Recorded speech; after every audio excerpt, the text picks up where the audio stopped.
Saludos a nuestros hermanos aquí en la ciudad de Irapuato, Guanajuato, y también un saludo para aquellos de nuestros hermanos que se puedan conectar en este momento a través de las redes sociales, el Facebook.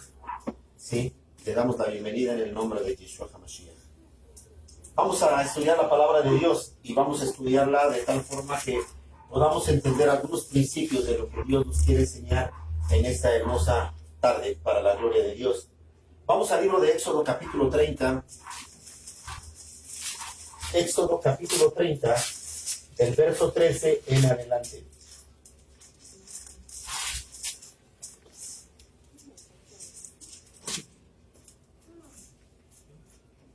Nuestros hermanos en Irapuato les envían saludos a todos nuestros hermanos alrededor de la República.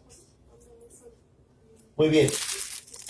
Vamos a leerlo en un versículo, cada uno de nosotros. Empieza nuestra hermana Olga en la parte de atrás, sigue Omar, y así después de esta Rosa, y así sucesivamente. Vamos a leer hasta el versículo número, nada más 13 y 14 y 15. 13, 14 y 15, los tres, por favor, en el nombre del Padre, del Hijo y del Espíritu Santo. Amén. Ahora. Esto dará todo a aquel que sea contado medio ciclo conforme al ciclo del santuario. Perdón, estamos leyendo desde antes. Vamos a leer desde el verso 11, súbanse 2 versículos, por favor. 2 versículos antes. Capítulo 30 de Éxodo, verso 11. Ahora, por favor. Habló también Hashem a Moisés diciendo: Cuando tomes el número de los hijos de Israel conforme a la cuenta de ellos, cada uno dará a Yahweh el rescate de su persona. Cuando los cuentes, para que no haya en ellos mortandad cuando los hayas contado. Esto dará todo aquel que sea contado, medio ciclo, conforme al ciclo del santuario. El ciclo es de 20 fieras. La mitad de un ciclo será la ofrenda de Yahweh. Siguiente, Tere. Todo el que sea contado de 20 años arriba dará la ofrenda a Yahweh. Perdón. Ni el rico aumentará, ni el pobre disminuirá del medio ciclo, cuando dieran la ofrenda a Hashem para hacer expiación por vuestras personas. ¿Ya? Sí. Y tomarás de los hijos de Israel el dinero de las expiaciones y lo darás para el servicio del tabernáculo de reunión y será por memorial a los hijos de Israel delante de Jehová para hacer expiación por vuestra persona. Amén. Aleluya. Hasta ahí. Lo primero que estamos viendo en esta palabra es algo muy importante. Un censo, ¿verdad? El verso número 12 dice que Dios le habla a Moisés. El 11 dice que le habla a Moisés para que pueda hacer un censo. Va a contar al pueblo de Israel, ¿sí? ¿Y para qué lo va a contar el pueblo de Israel? Bueno, necesitamos saber. Primero tenemos que explicar lo que significa un censo o qué significa censar, porque el concepto de la palabra censo para Dios es totalmente diferente al que nosotros tenemos. Y el que nosotros tenemos es obviamente, censo es contar. Contar, ¿verdad? ¿Y cómo se cuenta? ¿Sabes contar? ¿Sí? No vayas diciendo que es conmigo. ¿Sí sabes contar? ¿Sí? ¿Cuántos son en tu familia? 6. ¿En tu familia? La pura bajita, familia nuclear. Tu familia. Familia nuclear. Tu familia. 5. Ok. Mi hermano dice 5. ¿Cuántos son en tu familia? Dices 1, 2. 2. Oye, por eso dije 6. No. Ok. ¿Cuántos son en tu familia? 4. Tu familia 5. Tu familia 5. ¿Cuántos son en tu familia? 5, en fin, etcétera, etcétera. Y eso de alguna forma nosotros lo podríamos llamar contar, censar. ¿Sí? ¿Sí, mis hermanos, o no? Eso es lo que conocemos nosotros como censo. La palabra de Dios nos enseña que la palabra censo no significa contar. Se tradujo como censo. Dice, cuando tomes el número de los hijos de Israel, conforme a la cuenta de ellos, estamos hablando de hacer un censo, Dios utiliza una palabra hebrea. Esta palabra hebrea se dice de esta manera, ki-tiza. Diga usted, ki-tiza. Ki-tiza. ¿Para qué nos sirve a nosotros el censo? Si nosotros dijéramos, el censo sirve para contar, entonces estamos delimitando. Contar limita las cosas. Si tú dices, ¿cuántos son miembros de mi casa? 5. Cuando decimos 5, lo limitamos a 5. No decimos, por ahorita somos 5. ¿Verdad que no? Siempre decimos el número que es. Si yo fuera a hacer un censo en tu grupo, ¿cuántos dirías que son en tu grupo, hija?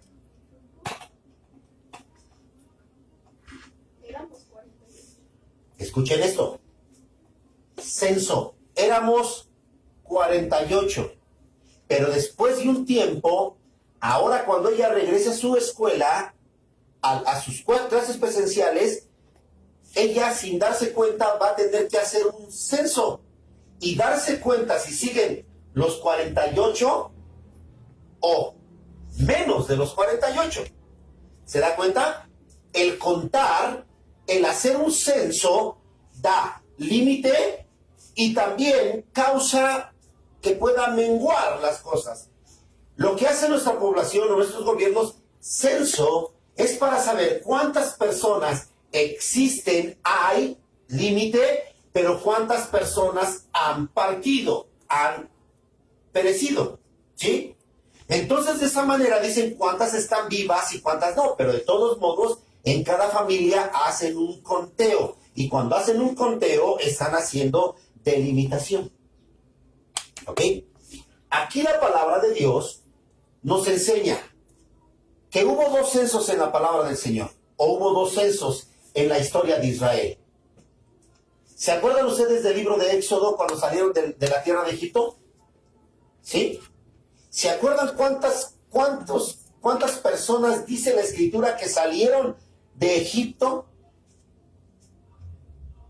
Dice allí el número. Y salieron de la tierra de Egipto más de 600,000 hombres. ¿Sí? Fíjense, ahí está haciendo un censo. Está contando. Más de 600,000. El total de los que salieron de la tierra de Egipto fueron 603,550 personas. Mayores, como está aquí, mayores de qué edad? 20 años.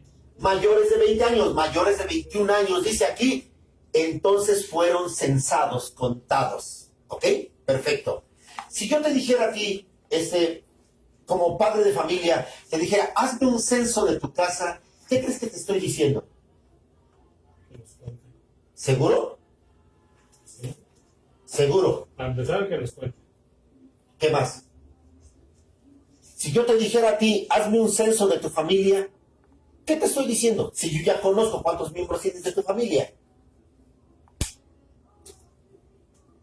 ¿Ya me di a entender? Si yo te digo, hazme un censo de tu familia, yo sé cuántos miembros tiene tu familia. Entonces, ¿qué te estoy diciendo cuando yo te digo, hazme un censo de tu familia? Pedir más datos, ¿no?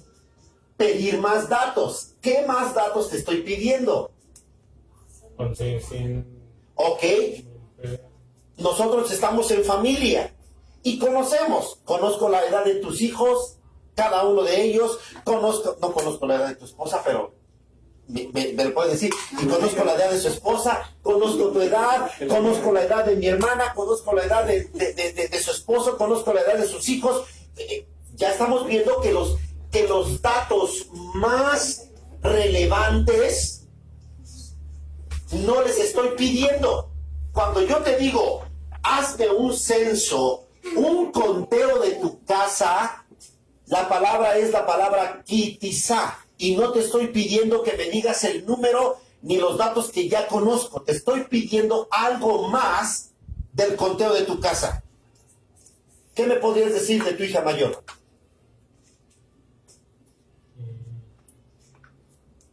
Bueno, también sabes que está estudiando mecatrónica. ¿Ok?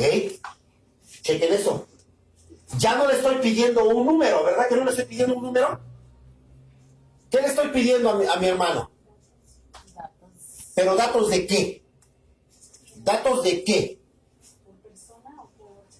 Datos de la persona, no del ente, sino de lo que ella está desarrollando, de lo que ella es y de lo que va a hacer, porque lo está haciendo ahorita para expresarlo al futuro.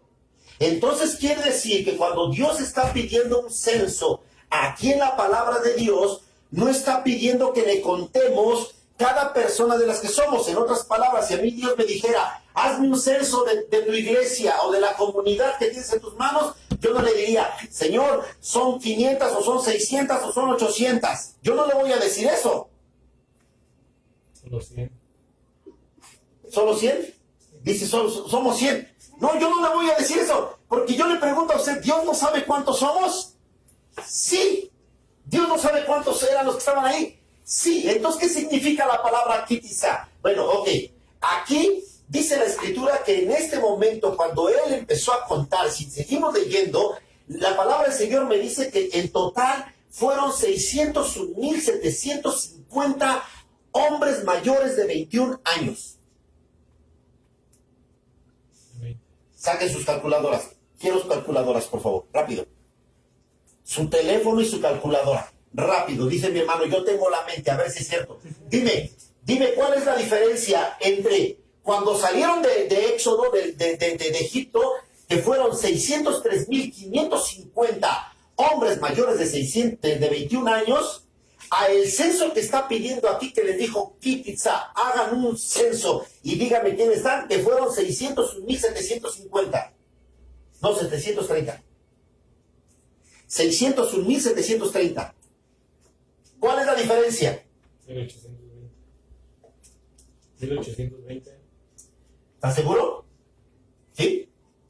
Sí, seguro. 1820. Eso me dio la... ¿Qué te dio a ti? 603,550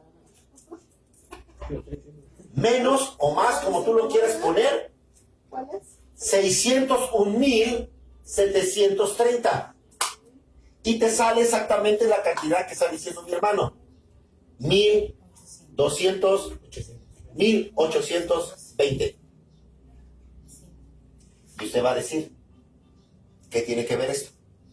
En el censo que nos está pidiendo o en lo que estamos leyendo. ¿Ok? No parece tener ningún sentido, ¿verdad? Y no parece tener ninguna información espiritual. Yo quiero aprender algo espiritual. Bueno, vamos a aprender algo espiritual. ¿Quién sabe cuál es el nombre de Dios? Lo que conocemos como el tetragramatón. Yahweh. El tetragramatón, Yod, Hei, Bab, Hei. El nombre de Dios. ¿Sí? ¿Usted sabe cuántas veces aparece ese nombre en toda la Torá?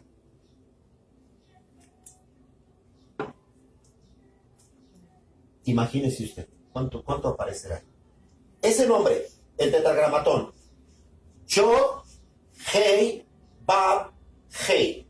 El nombre de Dios, que nosotros conocemos como Yahweh, o que lo tradujeron como Jehová, o que lo tradujeron como ustedes quieran, el nombre de Dios, el que se le reveló Dios a Moisés diciéndole, yo soy el que soy, ese nombre, ¿cuántas veces está escrito en la Torá, en toda la Torá? ¿Cuántas veces Dios se lo dijo a Moisés para que lo expresara y lo escribiera en todo lo que es la Torá? ¿Cuántos creen? ¿Qué? 1820 veces. La diferencia de la salida de los hombres de Egipto, a la diferencia del censo que está en este lugar, es la misma cantidad de las veces que está escrito el nombre de Dios en toda la Torá. 1820. Entonces quiere decir que el censo que Dios me está pidiendo aquí, no me está pidiendo un censo de una persona, del conteo de una persona, 1, 2, 3, 4. No me está pidiendo eso, porque me está enseñando que este conteo es algo más grande, es más espiritual, es el dimensionarse a otro nivel totalmente diferente de solamente ver a una persona y decir, es 1, es 2, es 3, no, porque vamos a ver el censo que Dios está pidiendo, nos está pidiendo buscar la persona, quién es, no lo que es, una sola persona o un ser, no, qué es la esencia de esa persona.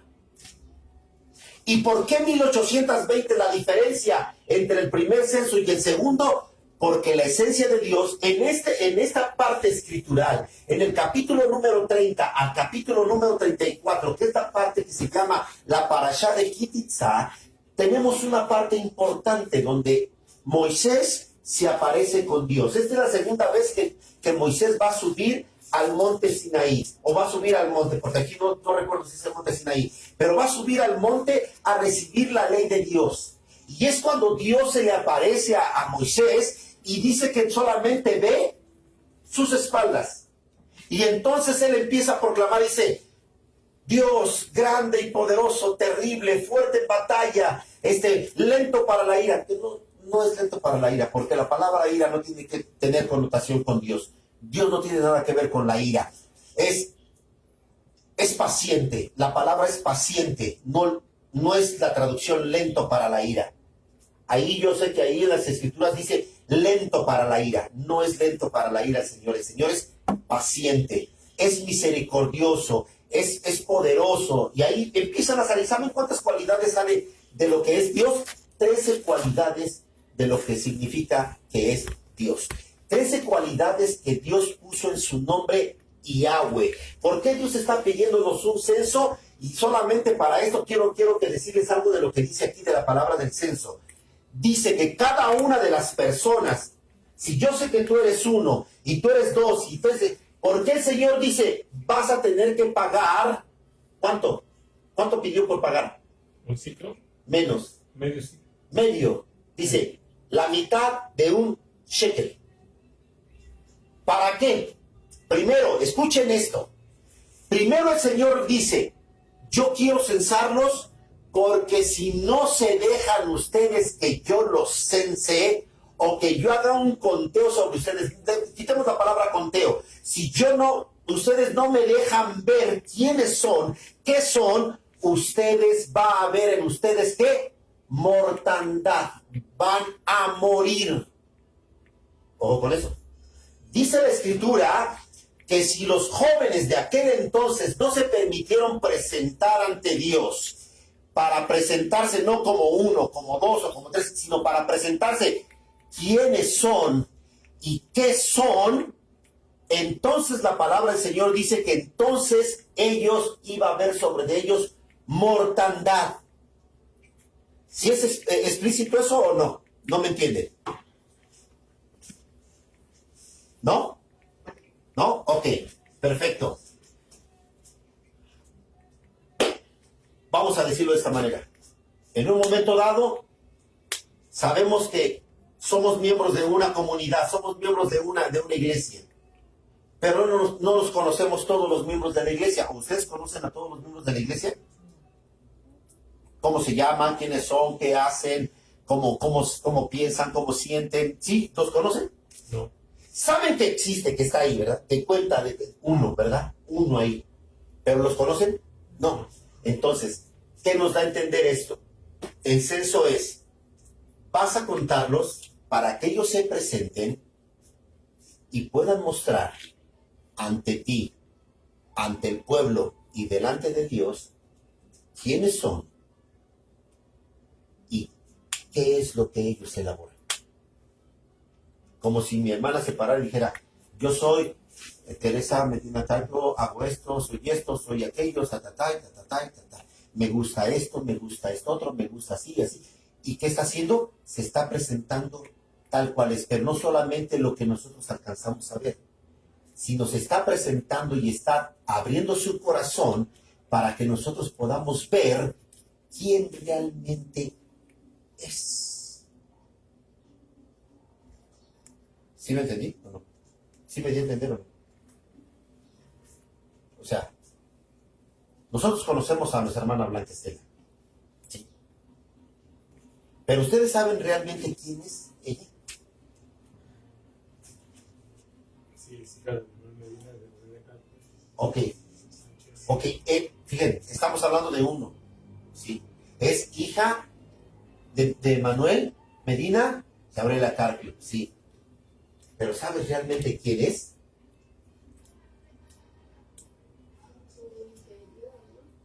Claro, lo que ella es realmente. Sí sabemos de dónde viene su procedencia, su origen. Sabemos que vale uno. Y uno bien. Uno bien hermoso, ¿sí? Pero yo pregunto, ¿saben ustedes realmente quién es ella? ¿Cómo es ella?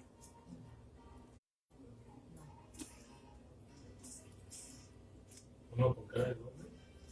No, yo pregunto, ustedes... entonces quiere decir que ella, Dios le está pidiendo que se cese, que se cuente, porque si no se cuenta ella, va a caer mortandad sobre ella y sobre su descendencia. ¿Qué me está diciendo Dios entonces que tengo que hacer? Presentarme ante el pueblo, presentarme ante Moshe y presentarme ante Dios y sacar lo que está aquí en mi corazón y decirle, Dios, yo soy esto. Y no te puedo engañar. Y no te engaño a ti, ni engaño a Moisés, ni engaño al pueblo. El pueblo se va a dar cuenta de quién soy yo. Porque yo soy así. ¿Sí me doy a entender? Entonces mi hermana, en ese momento, Dios dice, perfecto, mija, usted es mi hija, pásele para acá. ¿Sí me estoy dando a entender? Ya está haciendo su censo. Pero si la persona más viene y dice, yo soy Roberto Hernández, nací en México, tengo 58 años. ¿Se está censando? ¿Según lo que estamos viendo? No. Y si no lo hago, ¿qué dice aquí? Va a caer mortandad. Pero fíjense lo curioso que dice la Escritura, que después de que la persona viene y se presenta delante de Dios, delante de Moisés y delante del pueblo, ¿quién es esa persona? Lo que realmente siente en su corazón, que no deja nada a lo oculto, sino que lo expresa todo en su corazón, todo lo que es. Aparte dice que terminando, tiene que tomar una ofrenda que se llama para la redención. Porque de esa manera ella va a pagar su vida y sus pecados, todos sus pecados, los va a pagar con una ¿qué? Con una ofrenda.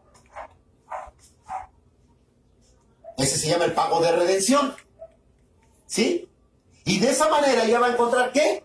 Mira, ¿ustedes conocen a mi hermana? Sí, yo la conozco. ¿Tú la conoces? Sí.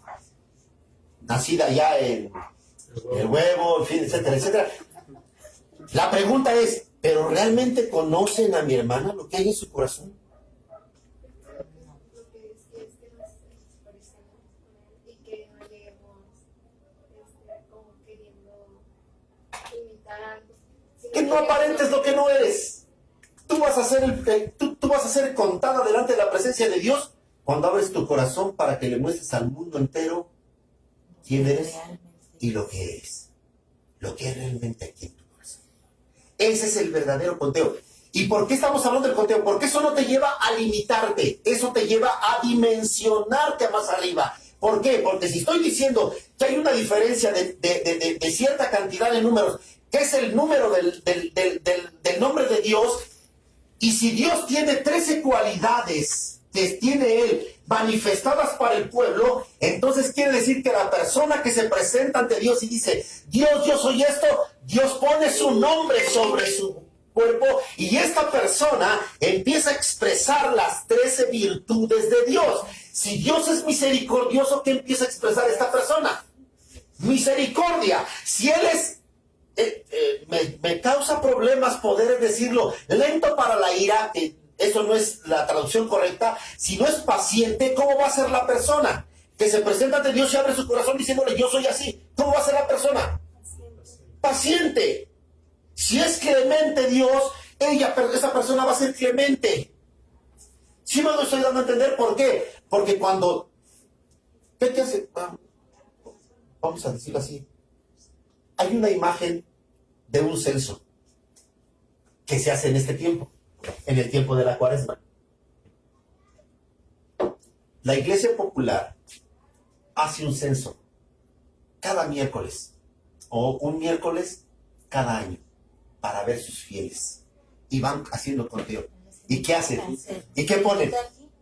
Les ponen aquí un sello. Les ponen aquí un sello. Y ellos iban contando.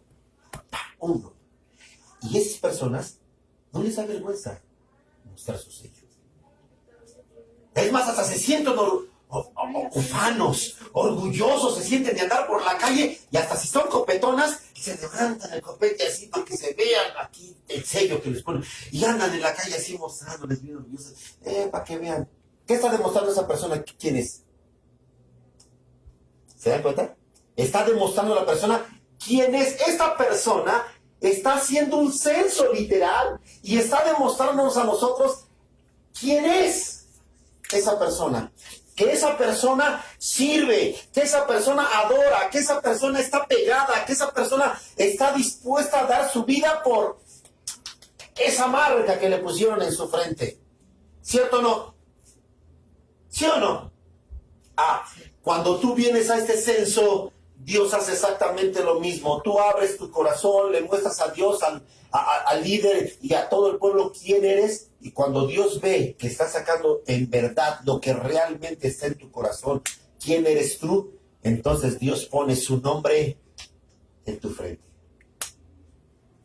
Y entonces sales de ahí así.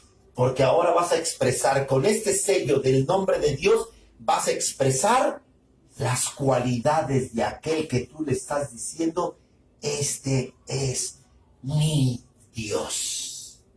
Yo pertenezco al pueblo de Israel. Yo soy hijo de Dios. Y cuando salgo de este conteo, ya no voy a salir diciendo, yo soy Roberto Hernández y nací en México y tengo 50 y soy carpintero. No, porque ya no.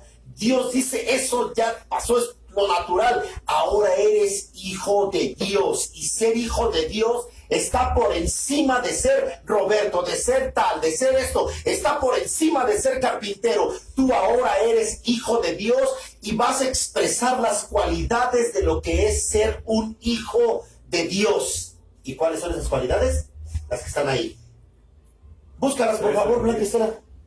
Busca las cualidades. Están aquí adelante. Me parece que es en el 31 o en el 32.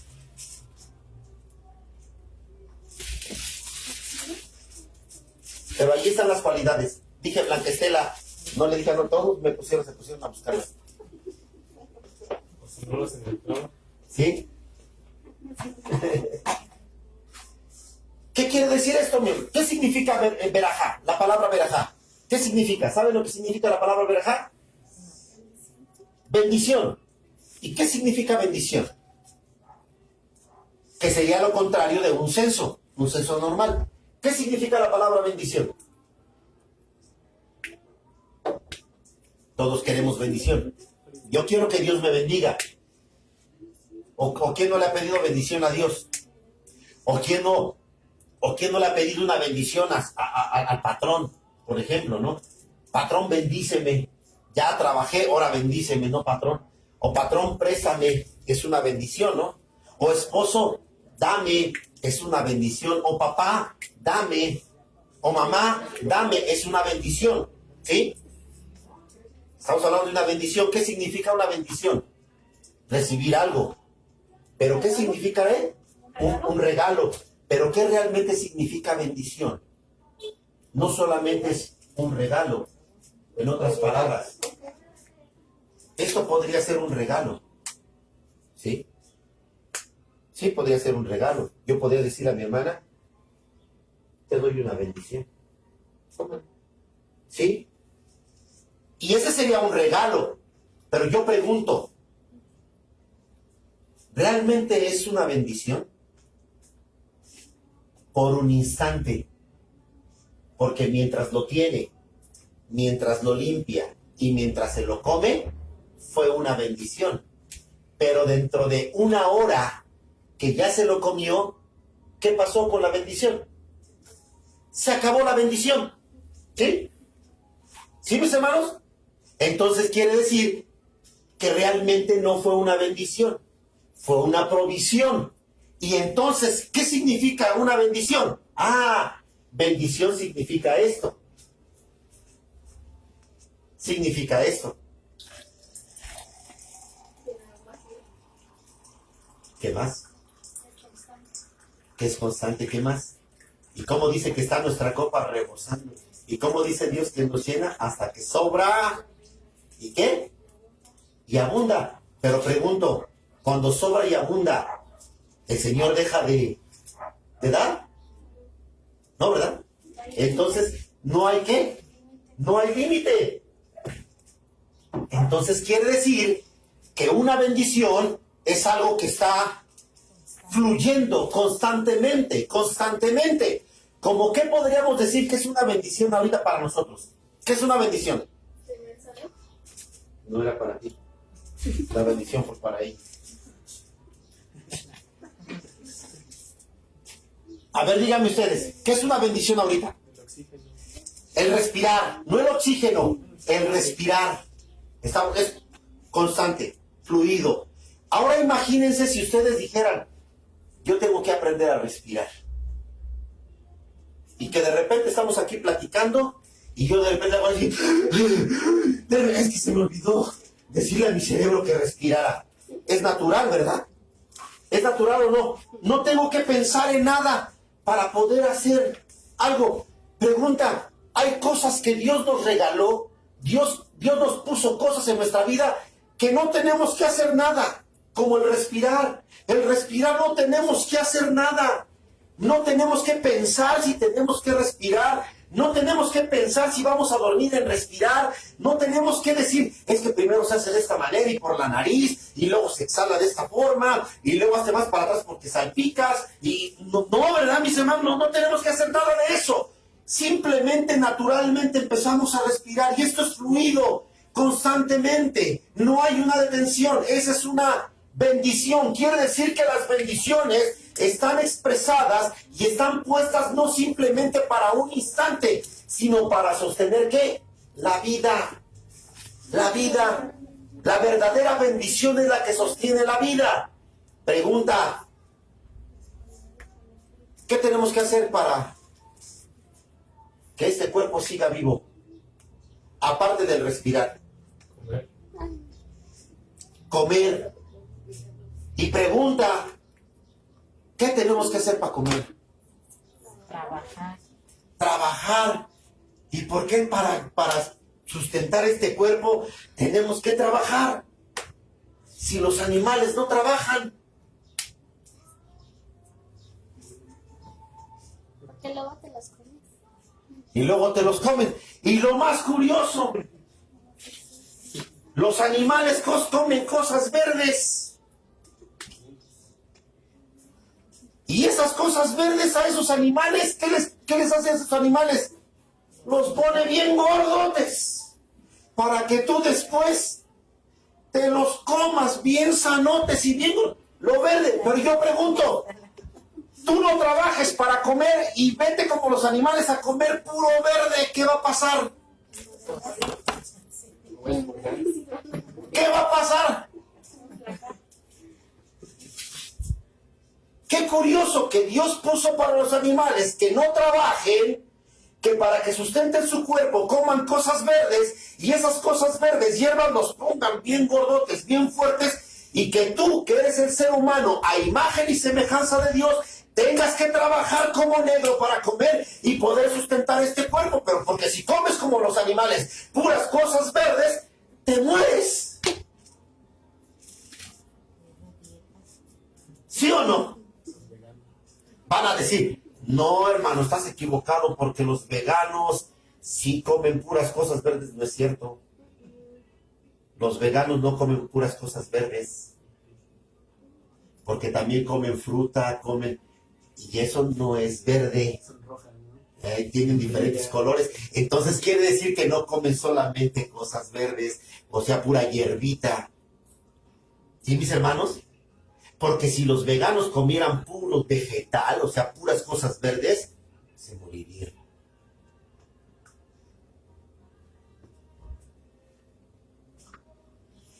Y para comer, sí necesitamos estar macheteando para esta vida.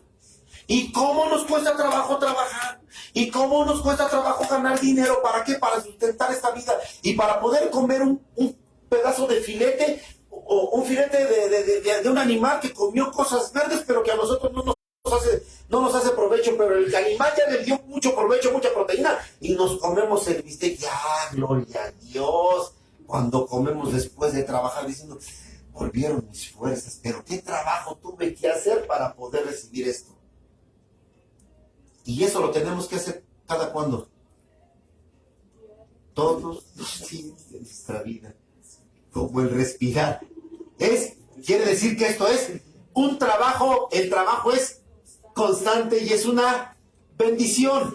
El comer es constante y es una bendición. ¿Cuesta trabajo? Sí, mis hermanos, ese es el propósito de la vida.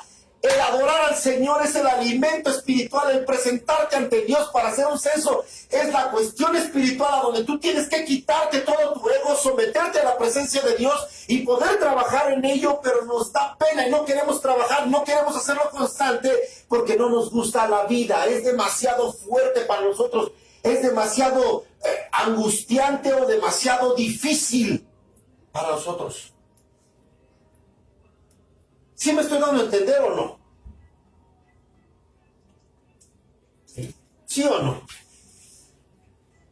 Porque mi hermano, yo pregunto, ¿este hombre por qué vale? ¿Por lo que tiene? ¿Por eso vale? ¿Por los negocios que hace? ¿Por el dinero que corre entre su vida? ¿Por eso vale? ¿Este hombre vale por eso? Les aseguro una cosa, que si nosotros lo tomásemos que vale por eso, el Señor un día lo va a tener ahí tirado en cama mucho tiempo, sin producir ni un solo centavo. Voy a preguntar quién verdaderamente valora a ese hombre. Porque ese hombre no es lo que tiene en sus manos, ni lo que Dios le ha proveído, ni los negocios que hace, ni nada. Ese hombre no es eso. Ese hombre es todo lo que está dentro de su corazón. Ese es el censo. Es el esquitizar, el presentarnos ante Dios para poder ser personas conforme a la imagen de nuestro Dios. ¿Sí me estoy dando a entender o no? ¿O tú por qué vales, Olga? ¿Por tu casa? ¿Por tu ropa? ¿Por el dinero que tienes? ¿Por eso vales? ¿O tú por qué vales? Yo me acuerdo que cuando te conoció siempre no tenías ni un centavo. No tenías casa, porque no era tuya, era de tu mamá. No tenías casa, o tenía algo. Tú cuando lo conociste no tenía nada. Y yo pregunto, ¿por qué se unieron sus vidas? ¿Qué él vio en ti que dijo, vale la pena dar la vida por esta mujer? Vale la pena dar la vida por este hombre. Pero se nos olvida ese censo que hicimos al principio, cuando vimos al negro, aquel que nos deslumbró. Y cuando vio el negro, aquella guarachuda, aquella que nosotros sentimos que santo Dios de Israel, y se nos olvida, porque cuando nos conocimos no éramos nadie ni teníamos nada. ¿Sí o no? ¿Es la verdad o no, mis hermanos? Y se nos olvida realmente quiénes somos, qué somos, que no estamos con la persona por lo que hace o lo que tiene ahorita, sino por lo que es. O no creo que esa persona, como en los ranchos así antiguos, se agarró del caballo de la gente, ahora me la agarró, se la llevó. ¿Verdad que no? Tú te fuiste solita, dijiste, yo con este todo. Con él conquisto el mundo, con ella conquisto el mundo, y ahora pegas de gritos. ¿Quién sabe qué? Que el viejo aquel, que la vieja aquella, que esto y que el otro. Pero cuando estábamos en el encuentro que nos conocimos, ustedes abrieron su corazón. Aquel hombre, aquella mujer vio lo que había dentro de ustedes y dijo, por esa mujer vale la pena dar la vida, por ese hombre vale la pena vivir, sufrir calamidades, pobrezas, vale la pena. ¿Cierto o no? ¿No hicieron un censo así? ¿O estoy equivocado? O a lo mejor me dicen, pues ya ni modo. Pues ya qué. ¿Sí? ¿Así te uniste, hija? ¿Sí? Con razón te cansa todo. Yo no me canso.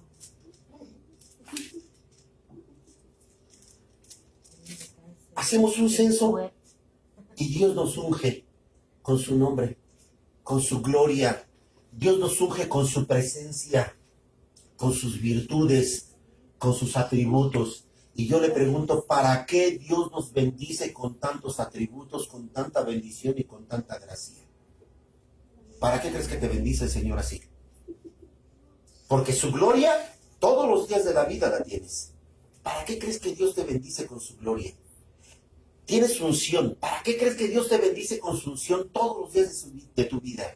¿Para qué crees que lo hace? Con su amor. ¿Para qué te unge con su amor? ¿Para qué te da su misericordia todos los días de tu vida? No solamente de ellas, de cada uno de nosotros. ¿Para qué Dios nos da todo eso? ¿Por qué nos unge Dios? ¿Por qué nos bendice Dios? ¿Por qué nos llena de sus cualidades? ¿Por qué nos da su amor, su perdón, su gracia, su misericordia, su bendición, su unción? ¿Por qué no lo da? ¿Para qué no lo da? ¿Para qué? ¿Por qué? Si nosotros somos tan mezquinos que no le hemos demostrado, decimos, tú conoces quién soy yo. No, el Señor sí lo conoce. Quiere que abras tu corazón y se lo expreses. Yo soy así, Dios. Tú me conoces, me creaste en el vientre de mi madre. Sabes que yo soy así, y así, y así, y así, y así. Pero quiero cambiar, Señor. Dame tu gloria. Quiero ser sensata. Quiero tener el sello de tu nombre, porque la gloria de Dios está sobre de mí. ¿Para qué no la da el Señor? ¿Para qué? No, nada más el pastor y los líderes y los ministros que están allá son los únicos ungidos, los únicos bendecidos, los únicos benditos. ¿Sí eso creemos? Las ovejas no estamos bendecidas, las ovejas no estamos ungidas, las ovejas no estamos llenas de amor, de perdón, de misericordia, de gracia. ¿Sí? ¿Eso pensamos? ¿Eso piensas tú? ¿Tú? O sea que si eres bendecida, si eres ungida, ¿para qué? ¿Para qué? ¿O por qué Dios nos unge de esa manera? ¿Para qué? Para cumplir su propósito, ¿no? ¿Cuál propósito?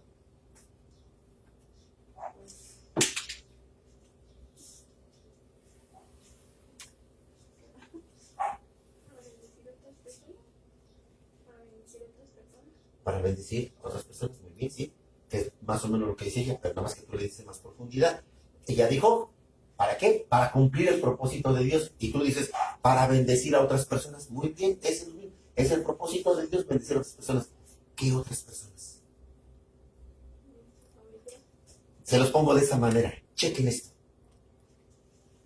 Dijo Dios, desecho a Saúl como rey, porque quiero que unjas ahora a otro rey. Ve a la casa de Isaí y ahí te voy a decir a quién vas a ungir como rey. ¿Y a quién ungió como rey el profeta Samuel? ¿A quién? Ahí te Davidito. Ven para acá, Davidito. Ven, hijo. Hagan de cuenta que David es el cuidavacas de aquí, ¿no? Vamos a hacer de cuenta. Ven para acá, hijo. No tengas miedo, mi niño. Vamos a hacer de cuenta que mi Davidito es el cuidavacas de este lugar. Bueno, no cuidavacas. Es el pastorcito que tiene sus ovejitas. Su papá le compró un rebañito de ovejitas y ya anda por allá. ¿Ok? Le compró un perro, aleluya. Bueno, ok. Viene Samuel, lo lleva a su casa y le dice a David, después de que le mostró a todos, ve al más chiquito, al que estaba ya con las ovejas y le dice, te unjo como rey, porque tú eres el siguiente rey de Israel.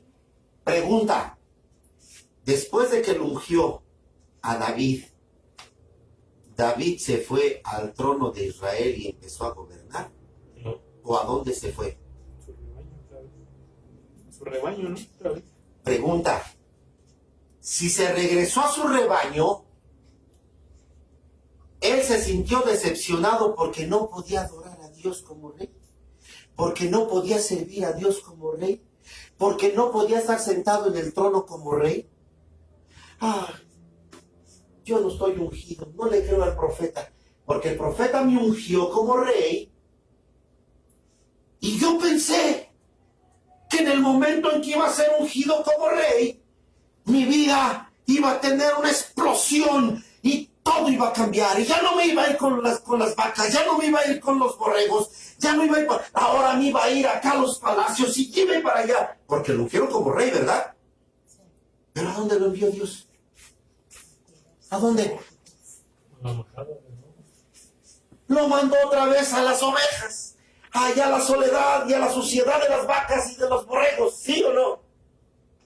Pregunta, ¿él fue ungido como ustedes fueron ungidos para ser reyes? Sí. ¿Para ser benditos? Sí. ¿Para estar llenos de bendición? Sí. ¿Para estar llenos de misericordia, de gracia, de amor, de perdón, de todo lo que Dios nos da? Sí. ¿Y qué fue lo que hizo David? ¿Algo sobrenatural o volvió a las cosas comunes de su vida? ¿Qué hizo David después de ser ungido como rey? ¿Qué me dijeron que hizo? Volvió a las cosas comunes de su vida. Yo pregunto, ¿tú cómo te sientes? ¿Ungido? Sí. ¿Eres rey? ¿Reina? Sí. ¿Y a dónde te está enviando Dios? A lo que no te gusta. Como esposa, a seguir aguantando al viejo. Como esposo, a seguir trabajando para darle de comer a la vieja que tienes ahí. A la mujer que vaya a la cocina a seguir guisándole a esos hombres y mujeres que no quieren hacer nada ni quieren apoyar en el cuarto. A ponerte en el lavadero, a estar fregando la ropa, porque ni eso quieren, ni no te comprenden ni te entienden. ¿Sí me estoy dando a comprender o no, mis hermanos? Es que me ponen cara de cuatro, o sea, no, ¿sí o no? Y como no creo que no me entienden, por eso no dicen ni gloria a Dios, ni aleluya, ni... Mi hermano, tú eres una persona ungida, bendita por Dios, llena de unción, de gracia, de misericordia. La gloria de Dios está en tu vida porque un día le dijiste a Jesucristo, aquí estoy, aquí está mi vida, aquí está mi corazón. Y Él te llenó. Y yo pregunto, ¿a dónde te envió Dios? A tener una vida de palacios y una vida llena de rosas y todo en azul. Y ¿bonita? No, ¿a dónde te envió Dios? Un hombre que es ungido es un hombre extraordinario, un hombre que está lleno de unción y de poder y de gracia, una mujer que está llena de poder y de unción. Y yo pregunto, ¿dónde los envió Dios? A las cosas comunes. ¿Para qué? No es que el único ungido es el pastor, ¿no? El ministro y el profeta que andan de aquí para allá llevando la palabra, todos esos son los...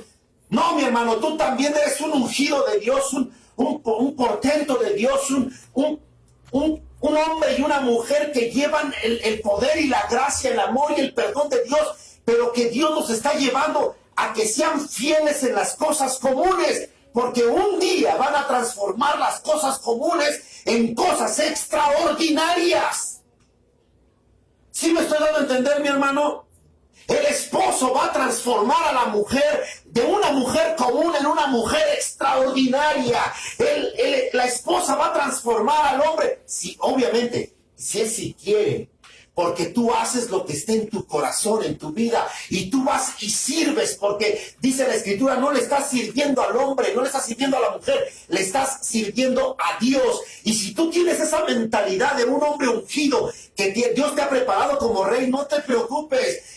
Ve a tus cosas comunes, ve a tus tareas, ve a tu lavado de trastes, ve a tu lavado a tu quehacer, ve a hacer de comer, ve a trabajar, ve y quédate en tu casa. Lo que tienes que hacer, ve y estudia, ve a la escuela, tus clases, lo que tengas que hacer al trabajo, son cosas comunes, pero las está realizando un hombre que es extraordinario, una mujer que es extraordinaria, porque el que está dentro de él lo hace extraordinario, y la unción y la gloria de Dios sobre ellos los hace extraordinarios. para que las cosas comunes que están realizando las puedan realizar extraordinariamente. Porque un día el Señor le va a decir, es tiempo de que salgas de la majada y te sientes en el trono como rey. Pero ese es el tiempo de Dios. Y mientras tenemos que hacer ¿qué? Entonces, aquí estoy, Dios. Yo quiero adorarte, yo quiero servirte, yo quiero... Pero ¿qué es lo que pasa? Como no vemos nada, ¿qué sucede en nuestras vidas? ¿Qué sucede en nuestras vidas, hermanos, cuando no vemos que sucede nada? Ya voy a terminar. 5 minutos. ¿Me regalan 5 minutos? ¿Sí o no?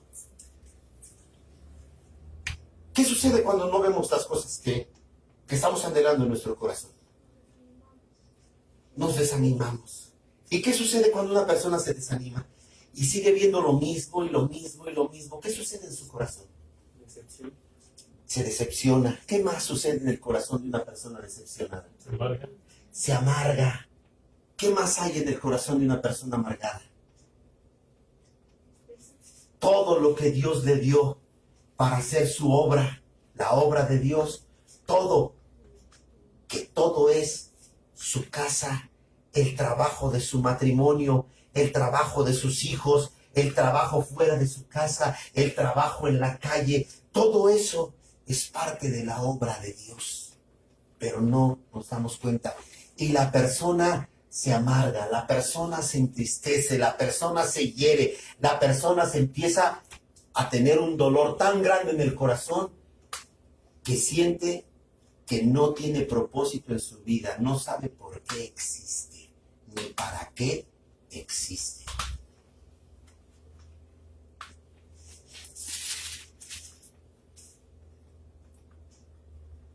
Y aquí está el secreto. La palabra del Señor nos muestra que una de las cualidades que Dios tiene es que Él es generoso. Y generoso no en dinero, generoso en amor. En el capítulo número Primera de Reyes, capítulo 17, del verso 10 al verso 13, lo leen en su casa, está el pasaje donde, escuchen esto, una mujer viuda en el tiempo de hambre, vamos a decirlo como el tiempo de nuestra pandemia, una mujer viuda ya estaba tan triste, tan amargada, tan desilusionada, tan decepcionada de la vida, que ya estaba en su mente el deseo de morir.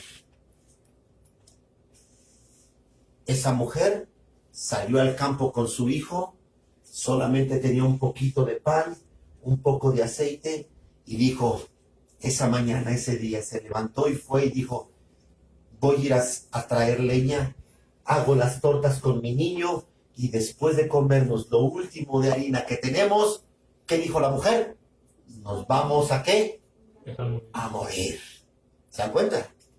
Una persona amargada que no ve que cambian las situaciones de su alrededor, que cada día es más difícil la situación, tanto en su familia como en la comunidad, que no ve el cambio, que no ve el agradecimiento, que no ve porque está esperando ver de los demás cuando esta persona no ha hecho nada por transformarlo, pero se empieza a amargar, empieza a ver pensamientos de muerte, pactos de muerte en su mente y en su corazón. Y esta mujer viuda representa a todos aquellos hijos de Dios que no hemos visto nada de la gloria de Dios porque tenemos los ojos cerrados. Ojo con eso. Es curioso ver que Dios creó a los animales que son independientes. ¿Qué quiere decir esto? Que un animalito puede nacer ahorita y a los 3, 4 horas o a los minutos se levanta el animalito, como puede, se empieza a caminar, empieza a buscar y va y se pega a la ubre de su mamá para empezar ¿qué? A alimentarse. Pregunta, ¿un ser humano cuando nace puede hacer lo mismo. Qué curioso que el hombre que está hecho a la imagen y la semejanza de Dios, Dios lo hizo cuando naciera totalmente dependiente. Si la madre no lo toma, si la madre no se lo pega a su pecho, el niño no busca por sí solo el alimento. Si el niño lo dejan ahí, si el bebé lo dejan ahí, el bebé muere. ¿Cierto o no? Pero llora. No importa que llore. Si la mamá o la gente mayor no lo toma y le da de comer, ese niño se muere. Qué curioso. Que el ser humano lo hizo totalmente dependiente. Y no nos damos cuenta. Esa es nuestra vida desde que nacemos hasta que morimos. Dependemos de los demás para poder disfrutar muchas de las bendiciones que Dios tiene para nuestra vida. Porque no depende si soy o no soy un buen negociante. Depende de que Dios tome el corazón de la gente y venga y quiera comprarme o quiera hacer negocio conmigo. No depende si yo soy bueno o no haciendo el trabajo en la carpintería o en esto o aquello. Depende de Dios que le ponga en el corazón a la persona para que me llame, para que yo pueda ir a trabajar. Si no lo pone Dios y ese corazón no se inclina a buscarme a mí, ¿de qué me sirve ser el mejor? ¿De algo me sirve? No. ¿De qué me sirve conocer la palabra si ustedes no abren su oído para escucharme y están aquí? ¿De qué me sirve? De nada. ¿Se dan cuenta? Yo soy lo que soy por ustedes. Entonces no me tengo que sentir, yo soy el gran pastor, yo soy el líder, yo soy el... No, porque yo soy, por la gracia de Dios, obviamente soy lo que soy, pero la gracia de Dios está manifestada ¿en qué? En cada uno de ustedes. Totalmente dependiente. Pero no nos damos cuenta. Y esta mujer que vio que no cambiaba nada, pactos de muerte, porque dijo, voy a comer y después vamos a morir. Ya había hecho el pacto de muerte, nos vamos a suicidar o a ver qué hacemos, pero nos morimos porque nos morimos este día. ¿Cierto o no? Y llegó el profeta de Dios y le dijo, mujer, no lo hagas. Y si lo vas a hacer, hazlo, pero primero prepárame a mí. ¿Sí? Así lo dice, la escritura que les dije que leyeran. Y dice que aquella mujer escucha a ese hombre. Vive el Señor, vive Yahweh, que yo había dicho esto y esto y esto, pero está bien, te voy a hacer caso, porque de todos modos me voy a morir. Casi fue lo que dijo la mujer. Sí, te voy a hacer, y ahí va la mujer, toma lo que había para todo lo que tenía y agarra esto y hace la torta y se la lleva a aquel hombre. ¿Qué le estaba demostrando Dios que había en el corazón de esta mujer? Aparte de que había un pacto de muerte. ¿Qué demostró esta mujer? ¿Qué demostró? Bondad. Bien. ¿Qué más? Obediencia. Obediencia, sí, bien. ¿Qué más? ¿Qué más, hijo? ¿Qué más? A ver, al agarrar lo que tenía todo para comer y dárselo al profeta, ¿qué está demostrando esa persona? ¿Cómo? Amor, sí, muy bien. ¿Qué más? Generosidad, porque una persona generosa da todo lo que tiene de su vida. Y no estamos hablando de dinero, estamos hablando que esa persona se da a sí mismo y todo lo que tiene no es de ella, es para los demás. Dijo mi niña, ¿qué dijiste, hija? Que nosotros servimos ¿para quién? Para los demás, somos bendecidos para los demás.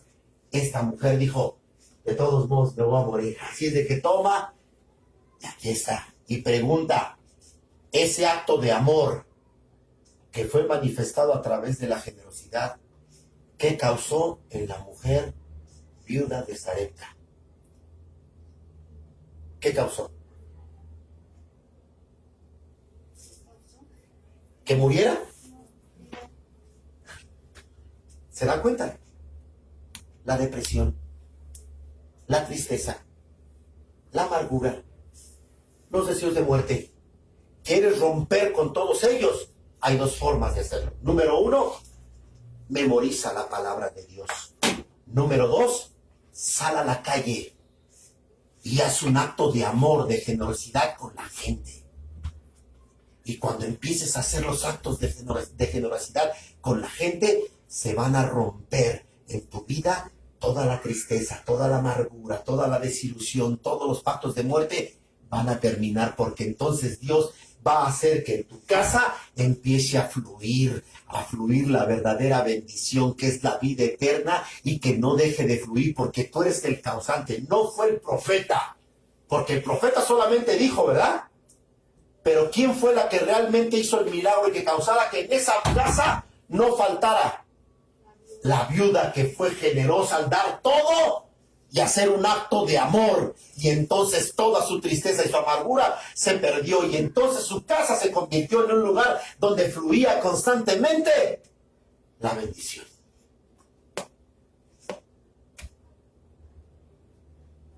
¿Tienes problemas? Tristeza, amargura, desilusión, generosidad. Sal a la calle y haz actos de generosidad. No des tu dinero, lo que te sobre. Date tú.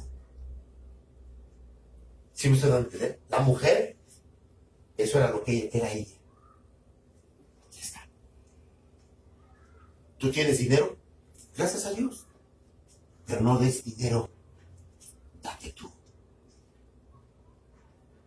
Y todos esos actos de generosidad van a empezar a romper con todas las situaciones, primero duras, en tu propia vida, en tu propio ser. En el capítulo 35 del libro de Éxodo dice el Señor: yo quiero habitar en una casa que está hecha de esta medida, por esto y por esto, tanta medida de esto y de aquello, pero dice, para que yo haga ese templo, necesito de corazones generosos, que vengan y traigan aquí ofrendas de generosidad de su corazón. No quiero que me den oro, plata, pieles, no, quiero que me den eso, pero que se den ellos en lugar de oro y plata. Y el Señor dijo, y ese medio shekel que van a dar como redención para salvación de su vida, ese dinero va a ser utilizado para la construcción de mi casa. ¿Están entendiendo o no? Dios no habita en casas hechas de manos de hombre. Dios habita en tu casa. Y esas son las medidas perfectas y exactas que Dios ha hecho. Y cuando tú eres generoso, estás construyendo una casa donde Él va a habitar y donde Él nunca va a dejar. Va a ser un deleite vivir en ese lugar. Y no solamente eso. Si ustedes se dan cuenta y siguen leyendo la historia de la mujer viuda, dice que días después su hijo muere, ¿verdad? ¿Se acuerdan? Que su hijo muere. Y esta mujer va con el profeta y le dice, ¿qué tienes contra mí, profeta? Solo has venido a mi casa para traer tristeza, para traer dolor. Le digo, ¿qué sucedió? Mi hijo ha muerto. Y fue el profeta. ¿Y qué sucedió? Lo resucitó. ¿Se dan cuenta? Con actos de generosidad. Todo lo que podemos causar. Podemos pensar que los que están en nuestra casa están muertos, que no quieren nada, que no quieren, pero con actos de generosidad podemos causar que venga la vida sobre todos esos que pensamos que están muertos. Porque nuestro Dios es un Dios de vida y es de vivos, no de muertos. ¿Amén? ¿Amén o no amén? Amén. ¿Dios es Dios de vivos o de muertos? Vivos. Bueno, entonces, ¿y dónde están los vivos? Amén. Aquí estamos. Válgame Dios. ¿No estás viva? Claro. Entonces, los vivos dicen, amén, gloria a Dios, aquí estoy para la gloria de su nombre. Amén. Así es. Porque Dios es un Dios de vida y no de muerte. Pero Él también tiene en su mano la vida y la muerte. Porque Él es el Rey del universo. Amén. Amén. Dios les bendiga.